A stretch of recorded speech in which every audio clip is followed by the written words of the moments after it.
everybody, welcome back to part 2 of NF in Conversation. Such a cool interview, a long, in-depth interview, which is really cool. We get to continue on with the story of NF, kind of at the time where he had the search out and see where his head was at, what his life's been about. And man, without further ado, can we just dive back into this? There we go, NF in Conversation. So many people looking at what, you know, it'd be like right now if I was like, hey, write your feelings down on a piece of paper and hold it up. And you might have a scattered around 1 million people hearing it, or like millions of people hearing it, but still not on like this insane level. And then the next year I'm like, hey, hold up the paper again. And then it's like that year, that was the first time for me. I was like, whoa, all these people. And then I'm not even like this massive celebrity where I'm like one of the biggest artists ever. I'm not saying that. I'm just saying I went from having like no one to so true being. Well, you have a core fan base. Yeah. That's what I was saying earlier. I think I've always had I'm a competitive person. So of course, like sometimes I'm like, man, you're a rapper. I'm working. Yeah, I'm like, I'm working very hard. Like sometimes I write competitive raps. I like making. I like watching rap battles. Like I just like that side of doing it. But also, I've become aware that some people just aren't going to. They're not going to put me on a list, or they don't take me serious as a rapper, and it's like, that's fine. I still have my core fans and people who care about my music. It's important for me to care about it. Like, what am I writing for me, and how do I feel about it? Not just like, what does everyone else feel about it? And that's what gets tricky in this business to me. Coming off Perception to this album, that was a bit of a struggle in the writing process for this, because it was kind of the first time where I'm like, way more people are going to hear this and judge it and give their opinions. But I just came to the realization, I'm like, I need to just write what I'm feeling, and if they want to, that's fine. I mean, I could nerd out right now because you mentioned battle rap and be like Murder Mook, Loaded Lux, who you got, but instead, because you didn't name top 5 MCs, because it's quite hard to, I'll admit that it's hard for me. For Royce the 5'9" is one of my top 5 FYI, and he's obviously he's a amazing. Detroit, Michigan, hero, hometown hero. Yeah, he's amazing. But what about top 5 M songs? I'd say The Way I Am. That cadence is crazy. That song is ridiculous. I think the Eminem Show is one of the best albums ever. White America, Cleaning Out My Closet, Sing for the Moment. There's so many dope songs. I don't know. I noticed It's so cool to see him. He really looks up to Eminem as far as being an artist and the music he's created, and the songs that really mattered to him. Makes me want to go listen to these songs now from Eminem, just because he really likes them. I don't know if everybody would have caught it, but in the When I Grow Up video, you had the reference to the Marshall Mathers where you're dragging the garbage out. Oh, I wasn't doing it for that. But do you know how exact it looks? There was a photograph in that album rollout, and it's a spitting image. You're talking about the Marshall Mathers LP? Yeah, I know what photo you're talking about, but I wasn't doing it for that. I was working at a fast food place hauling trash out, So that was going to be my next question. Before you became who you are now, what regular job did you have? I used to do electrical work. I ran wires in houses and climbed in attics and crawl spaces. Did you ever get fired? Or did you quit as abruptly? I did kind of get gently fired with my boss, who I'm actually close with. What happened? Honestly, I just wasn't focused. I wanted. Did you electrocute somebody? I wanted to do this. I wanted to do music, so I wasn't really focused. But the one thing I did find out was, and I gave this suggestion to someone, or if you were hey, what's a suggestion you would give to any artist, or to help them in their career? And one thing I said was, keep your job while you're trying to do it. I think people are oh, you need to just quit your job. And it's this is really good. First of all, just his realness of, these are the questions I kind of like, what do you do behind the scenes? What do you used to do? The fact that he worked as with an electrical company, and you could see him. Just imagine him coming through your house setting up wire. It's like, that was NF, man. That's just so weird that he had that life before. But that's great advice. Keep your job while you're creating art. Don't do something full bore like that where you just risk everything and you have everything to lose at that point, because you need to have some type of income, some type of support. And also the focus of dedicate the time you have to go do music, but have a balance. Like, you work more, do a little bit of music. As your music stuff starts increasing and you start doing it more and getting more feedback, maybe the work starts diminishing, but never just erase and go away and do it for all or nothing. For me, I was a perfect example of that. I tried to do music for a year full time, and it was basically like having a store with no product in it. So it's like, hey, I'm an artist, I want to do a show. Facts. It's like, okay. They walk into your store and it's like, well, there's nothing in here. There's no music. There's no, I was trying to just pay my bills, but I wasn't building a business. I wasn't building a career. I wasn't getting better at writing. I was so concerned every month with paying a bill. Yeah. After a year of being broke, I think the one year I made like $12,000 total. And it was just like, I can't do anything. I can't pay to record. In the studio I was going to, I wasn't paying a lot of money at all. It's just, I'd go in there and be in there for an hour and I'd be like, oh, we have to finish this as quickly as possible. Here's $40, And so I ended up going back to work. My producer that I worked with from the beginning, basically, Tommy, I'd go to his house and I'd do like 4 songs, and I still remember this story. Him and I laugh about it. We were like in his driveway, and I was like, man, so like, what do I gotta pay you for these 4 songs? And he was like, he had like a square. He was like, man, what about like $500, $600 or something, and like for 4 songs, that's nothing. And I just remember like sweating, like giving him that money, but just reeling it off. Yeah, but I look back on it now and I'm like, I'm so happy I did that, and I'm so glad. Like, he's one of my best friends. Well, you're here because of that. It's an investment. Exactly. It's an investment. Exactly. So I wouldn't tell people to not take risks. When I signed my record deal, I still worked for like 6 months at my job.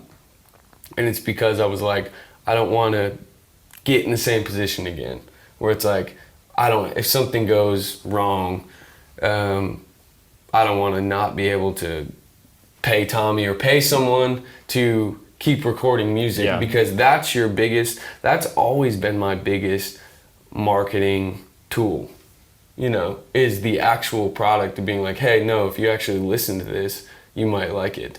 Because you can, I said this in my note. And recognize the difference between a risk and a gamble. Like, you can take risks in life, and those are calculated risks, meaning they're healthy risks. They're risks that are like, I want to give this a shot, but I'm not going to be all in. A gamble is something where I'm just putting my money out there and just by chance, I'm hoping that I win. And this is one where I'm going to take a healthy risk. I'm going to take a little bit of my money. I'm going to work, save, and spend some of this money on me, investing on me and the effort and work I'm doing. So there's a difference between a risk and a gamble. No Name song. I started getting like a little frustrated because I saw some people being like, oh, this is marketed so much. And it's like, because he's on Capitol or whatever, this is why it's working. And it's just like, I'm not saying some of that isn't helping what's happening, but the music has always been like the driving force with my fans.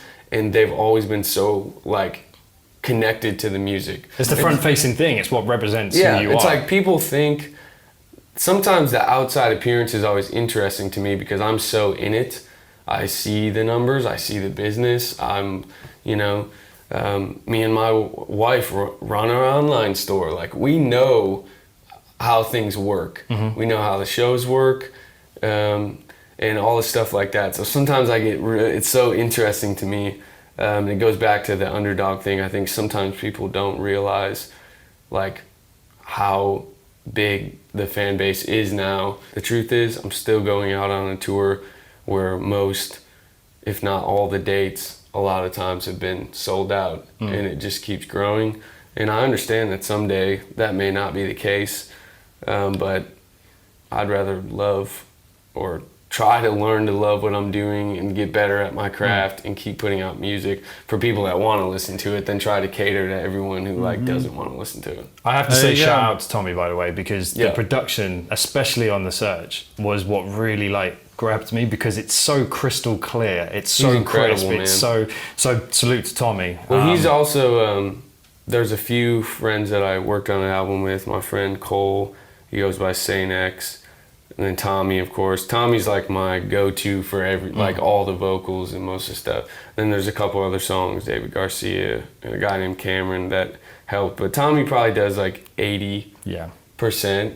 And then and then my friend Cole, he'll like help us make like hip hop jumps for a track, and Tommy will put like the cinematic sound on it. See, that's the thing. Tommy's it's very cinematic and it's produced so well. He's such an incredible piano player. And he has like, you'd probably be amazed. I mean, I don't know if you're interested in that stuff, but if you actually sat in the studio with him, all the libraries he has of just like horror film libraries and like, he does TV and film stuff. So it's like scoring. Yes, it's basically scoring, but from the beginning, him and I were kind of like, hey, let's like, even before he was like really successful in scoring, he was just such an amazing piano player. And nowadays you can buy these string libraries and things. We have some real strings on the record, but also he's got these libraries that are just like The Search. Like, that's one of my favorite songs we've ever done. And the track. In fact, when you say that, let me ask you this: why is the first track on The Search called The Search and not Intro 4? Is it the next step, the evolution? Yeah, I think it's the next step. I think sometimes 3 is the, I don't know. I think 3 was just like it for me. So it was interesting coming into this record. And I said after I did Intro 3, I was like, I'll probably always do a song that's like an intro. That's interesting how I like these questions, because it shows kind of the mindset about how he's evolved this story. It's one leads to the next, and his thinking behind that. And especially having a relationship like he and Tommy have had, where Tommy's seen him evolve over time as an artist, and he's evolved in his craft. And the two of them are so in sync that it's got to be just natural. Production, unless I'm doing like a mixtape or something, and, you know, or that type of style. But I'll probably always do a song that's kind of like an introduction to where I am, just because that's kind of what my records have been. The interesting thing to me is, I was thinking about this for this album, because my albums have always been like kind of concept albums, but in the beginning, I don't even think I was thinking about that much. It's just always kind of comes together because I'm rapping about my life. You know what I mean? Yeah. So at the end, I'm always like, even for The Search, I was like, man, I wonder what I'll call this record. And usually I start writing songs, and then it just sort of comes to me. I'll be like, wonder if I did this for a cover. I wonder about this. Oh, this is actually happening in my life, but this is a very unique and interesting metaphor for this. Like the song Nate, for example. That's where I'm rapping to like the younger version of me. That was inspired from checking myself into therapy after I got off the perception. So cool. It's like my all-time favorite song of NF's is Nate, and that idea of him talking to himself, and he's linking it to when he got into therapy. Listen to that. I was inspired from checking myself into therapy after I got off the Perception tour, because I was so mentally in a bad place. And there, they had this interesting exercise where you're supposed to like talk to the younger version of yourself. Really? Yeah, you literally sit in a room and there's a chair across from you, and you're like, which is what the cover for Therapy was, right? Well, that's for Therapy, but this was on The Search. But I mean, the whole idea of the sat opposite yourself. Yeah, but at that time in my life during therapy session, I would have never done that. I would have never gone to therapy, like an actual therapist. And what actually made you go? Because I was having a mental breakdown. Yeah, he just said that, from the tour, the Perception tour, that he was so overwhelmed, exhausted, and, is this all there is kind of thing. And it's so good that he's saying, there was a time I would never have gone into therapy. I wouldn't have done that. That wasn't something I would have even entertained. And therapy is valuable when you're ready to do it. It's not that it wouldn't have probably been good for him if he would have gone back then. So he got to the point where he was ready. He did it, and There you go. Like I was questioning my life. I was questioning everything. I ended up getting diagnosed with OCD. I didn't know what that even was. I thought it was just like always, like you're always washing your hands all the time, or you have to like tap something 10 times before. And that is OCD, but I'm just saying there's different forms of OCD. Yep. So I have a mild form actually. Really? Yeah, so I'm very similar. Yeah. Mine's the labels need to be facing forward. Yeah. I need to tap my Coke can 3 times before I drink it. It's all those kind of little things. Well, and things. I have the washing hand thing. There are certain, like sometimes if I wipe my nose, like I just did, I might obsess about like, wait, I have to wash my hands before I can do anything. If I don't, like I'm worried about anyone touching what I've touched since I did that. You know, I'll have to. Are you like that in a bathroom? Like if you go to a public bathroom and somebody didn't wash their hands and they went out before you, do you do the whole I'm trying to open the door with my feet, or you get some tissue and because it's disgusting? I've started doing that. I've started doing that. The funny thing about OCD, and I'm seeing an OCD therapist, and that. Please recognize that doesn't always mean OCD. Sometimes people want to be clean. I don't want a bunch of germs, and so if you use your foot to open a door handle or get a piece of paper towel and you open a door handle, that could be healthy, and as opposed to just opening whatever. So it's whether or not it has to be done or I'm not feeling normal again. And he's actually saying he's seeing an OCD therapist. Doing that, the funny thing about OCD, and I'm seeing an OCD therapist, and that's the best thing that I ever did. It jumps from different things. Yeah. Mm-hmm. Like it's usually not just one thing. Like my thing is like clothing. If I wear like different clothes, sometimes I can get like anxiety about it. Like when I was on tour, if I didn't wear the same socks or the same color socks that I wore when I had a good show, I would feel really on edge, and I would convince myself like something bad was going to happen during my performance, or like I was going to mess up basically. Like the performance was going to be messed up because of the socks that I was wearing. And I know some, like if you don't experience it, it's hard to understand. And some people would be like, oh yeah, I mean, people go to baseball games and they're like, if I don't wear my lucky hat, they're going to lose. But it's more controlling than that. It's more like I can't function. I understand. If I don't do it. You know what I mean?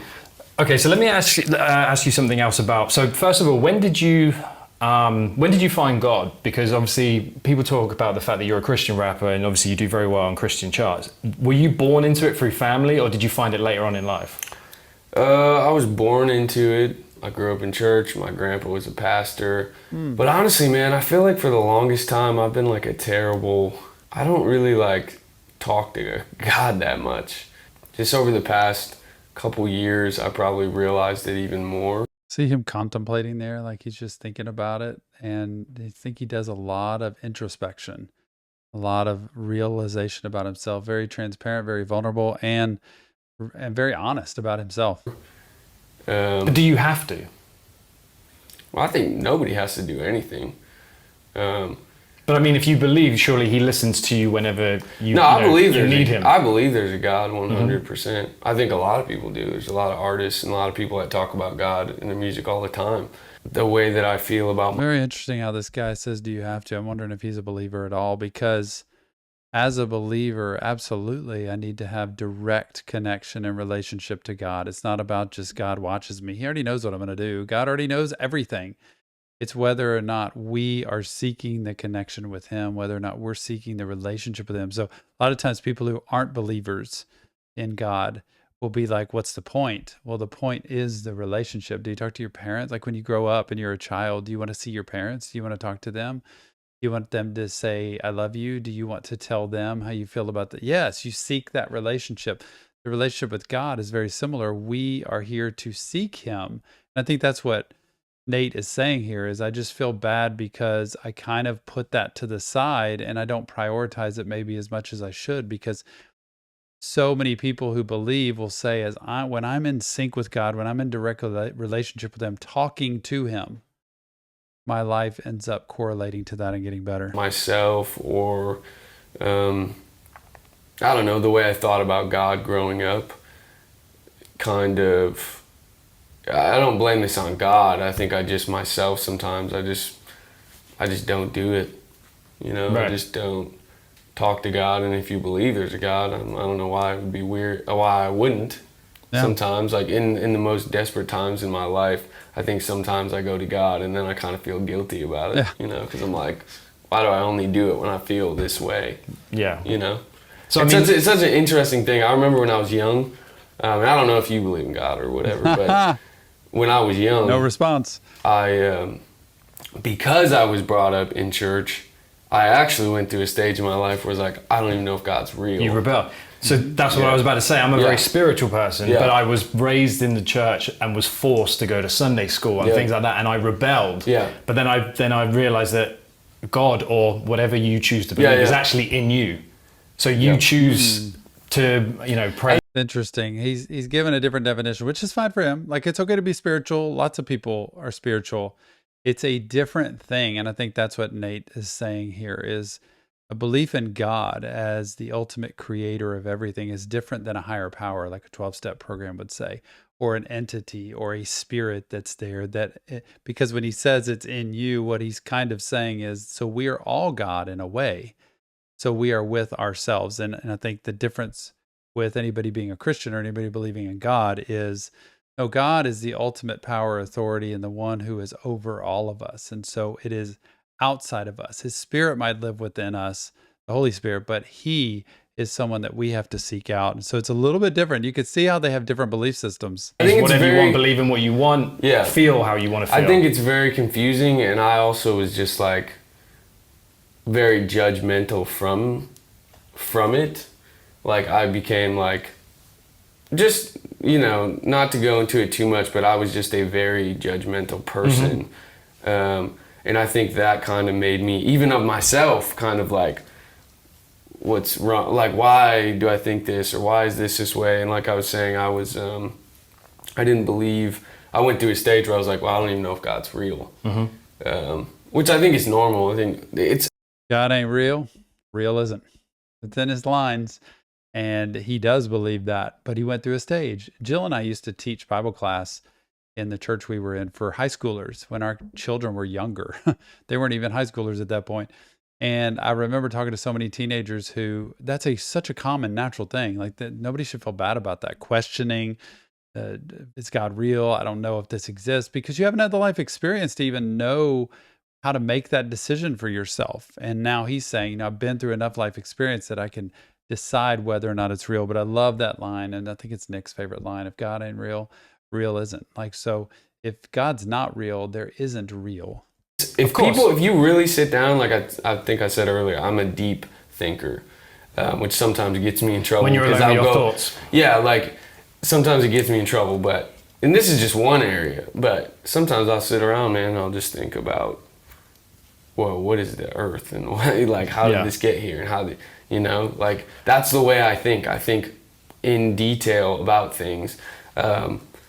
I don't know. I think it's very interesting if you really sit down and you really think about life and you think about how long you live and where you go after you die, or wonder. Like, I think a lot of us feel we have the answer, but sometimes I don't know if I really know. What is the answer exactly? I think I know Very there's humble. a God. Well, I mean, the reason why I asked is because obviously, being that you're touted as a Christian rapper, I always wondered if there was a conflict for you, being that Eminem is your favorite MC. That growing up, did you ever feel guilty listening to what he was spitting and some of the, shall we say, ungodly things that he was saying? Well, Did it ever play on you? Well, I don't picture myself as a Christian rapper. I've read that about you. Yeah. But that's why I wanted to ask That's if what you felt everyone likes to conflicted. write. Yeah, that's Yeah. what everyone likes to write. Yes, came up in a Christian home, Christian industry, and I just decided that just wasn't for me for several reasons. I don't have to think the same way someone does to realize that they're a talented person, or be inspired by something. And I think I've grown up my whole life feeling like you need to think like me, or you know what I mean, Right. or if you don't think like me, we can't get along. I'm married now, and I've come to a place in my life where it's like we don't have to agree on everything. But I didn't used to think that. I thought you had to believe everything I believe. Right. You have to think everything that I think. No compromise. Yes, and if you don't, and I'm terrible at compromising on anything. I'm terrible at it, man. I'm like, if you're like, hey, can we do this to do this? And I'm kind of like, well, I was going to do this. You know. I'm gonna ask your team afterwards how hard it is to Go do ahead, it. ask them. No, but seriously, it's like I can admit I'm terrible. That's why I always say the 2 keys to a successful marriage are commitment and flexibility, not compromise. Compromise is tough because it's win-lose. Somebody's going to get their way. Flexibility is, let me be open and honest enough to see if this is like a really huge thing for me, or if I was just planning on this, but now I'm shifting course, especially for somebody with OCD who's like, whoa, wait a minute, I'm thrown off a little bit. But flexibility is, does this really matter a whole lot to this other person where I want that for them if it's that important? And so I can be flexible and I can be adaptable instead of just compromising. Terrible at compromising on time. I kind of, one of my songs that's out, I talk about my relationship, and I'm not an easy person to be in a relationship. I'm a workaholic. My OCD issues cause issues in my relationship, you know, but I still have my wife, and you know, she loves me and I love her. And just, I'm saying all that to say, I think because the way I was brought up, I kind of became a judgmental person because I felt like everyone has to think like me. And that's just a terrible way to live because that's impossible. Right. And everyone's not going to think like you.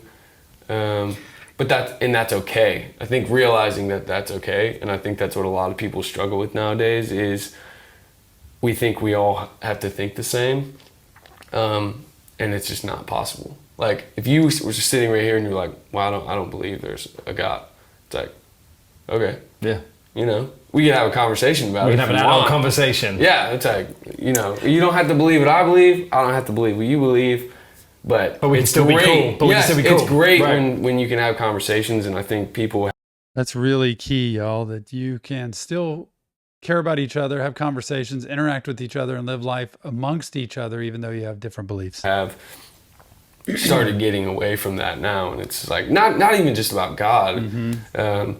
About anything. I mean, this is the most I've talked about God in any interview. You know what I mean? Like, there's so many things. Well, to be honest, life. we could keep going on and on and on. Oh my gosh! But you know what? Your team is signaling. They're like, yo, we need to. And I appreciate you coming in and flying over to the UK to come see us here at NME. And my Sweet, guy, man. Thank you, Nate. Thank you. Appreciate it. Oh man, go wash his hands, right?